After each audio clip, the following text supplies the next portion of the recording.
The shadows embrace. एक समय की बात है। एल्डरमोर नाम के एक छोटे से गांव में एथन नाम का एक बहादुर लड़का रहता था।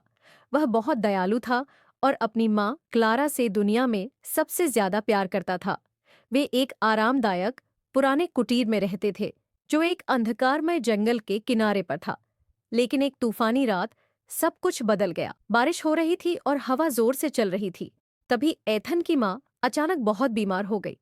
उन्हें तेज बुखार था और वह जंगल में छिपी परछाइयों के बारे में अजीब बातें बड़बड़ा रही थीं। एथन बहुत चिंतित हो गया। वह दौड़कर गांव की बुजुर्ग अगाथा के घर गया।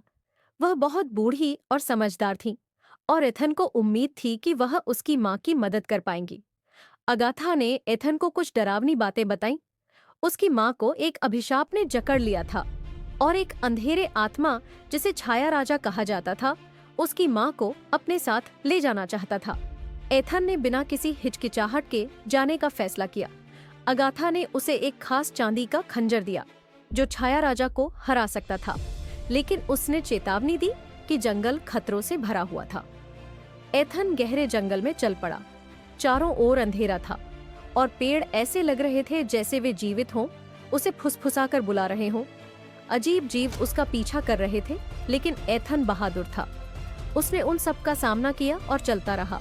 अपनी माँ के प्रति उसका प्यार उसे शक्ति दे रहा था। आखिरकार एथन ने छाया राजा को ढूंढ लिया। वह काली आकृति एक ऊंचे पत्थर के वेदी पर खड़ी थी और उसके पीछे एथन की माँ चुपचाप लेटी हुई थी। छाया राजा हंस पड़ा, लेकिन एथन पीछे नहीं हटा। एथन चांदी का खंजर लेकर छाया राजा की ओर दौड़ा। अपनी सारी ताकत के साथ उसने खंजर को अंधेरे आत्मा की छाती में घोंप दिया, लेकिन छाया राजा इतनी आसानी से हार मानने वाला नहीं था। अंतिम वार के साथ उसने एथन पर हमला किया और बहादुर लड़का जमीन पर गिर पड़ा। जैसे ही छाया राजा रात में गायब हो गया, जंगल शांत हो गया। एथन ने अपनी माँ को बचा लिया था, लेकिन वह बहुत थक गया था। क्लारा जाग गई और उसने देखा कि उसका बहादुर बेटा चुपचाप पड़ा हुआ है। उसने उसे अपने पास खींच लिया, ये जानते हुए कि उसके बेटे ने उससे कितना प्यार किया था। भले ही छाया राजा चला गया था, लेकिन एथन ने अपनी माँ को बचाने के लिए सब कुछ न्यौछावर कर दिया था। एल्डरमोर कभी भी एथन को नहीं भूलेगा, उस लड़के को जिसने अपनी माँ को बचाया था।